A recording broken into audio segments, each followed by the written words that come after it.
Program pembangunan IKN atau Ibu Kota Nusantara yang bakal menjadi Ibu Kota Negara Republik Indonesia di Kalimantan Timur bukan lagi sekedar wacana.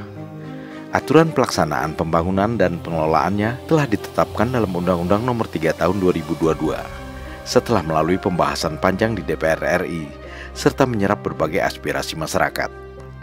Alhasil, siapapun yang akan terpilih menjadi Presiden Republik Indonesia pada Pilpres 2024 mempunyai keterikatan untuk melanjutkan pembangunan IKN sesuai amanat undang-undang tersebut.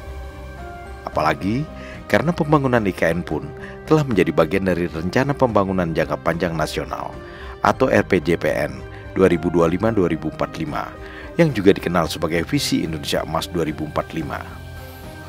Dari semua pasangan calon atau paslon Capres-Cawapres yang akan berkompetisi pada Pilpres 2024, hanya paslon Prabowo Gibran yang secara tegas berkomitmen melanjutkan pembangunan IKN, seperti yang termaktub dalam poin ke-13 dari 17 program prioritas pasangan Capres-Cawapres ini. Pada poin tersebut, pembangunan IKN diselaraskan dengan program pemerataan ekonomi, karena salah satu tujuan pembangunan IKN adalah memperluas pusat-pusat kegiatan ekonomi yang selama ini tersentralistik di Jakarta.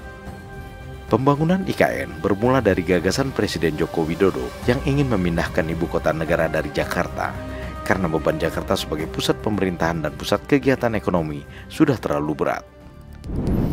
Keinginan untuk memindahkan ibu kota negara dari Jakarta ke wilayah Kalimantan itu sebenarnya sudah muncul sejak era pemerintahan Presiden Soekarno. Dan keinginan tersebut baru dapat direalisasikan pada era pemerintahan Presiden Joko Widodo setelah melalui berbagai kajian ilmiah dan diskusi dengan tokoh-tokoh masyarakat, yang pada akhirnya bermuara dengan ditetapkannya Undang-Undang Nomor 3 Tahun 2022 sebagai payung hukum program pembangunan IKN. Membangun ibu kota negara yang baru di kawasan yang masih perawan tentunya membutuhkan waktu yang tidak sebentar, karena kota Roma pun tidak dibangun dalam sehari. Bukan pula seperti dongeng Bandung Bondowoso yang membangun Candi Prambanan dalam semalam. Proyek pembangunan IKN menurut Presiden Jokowi membutuhkan waktu sekitar 10 hingga 15 tahun mendatang, meskipun pembangunan infrastrukturnya sudah mulai dikerjakan sejak sekarang.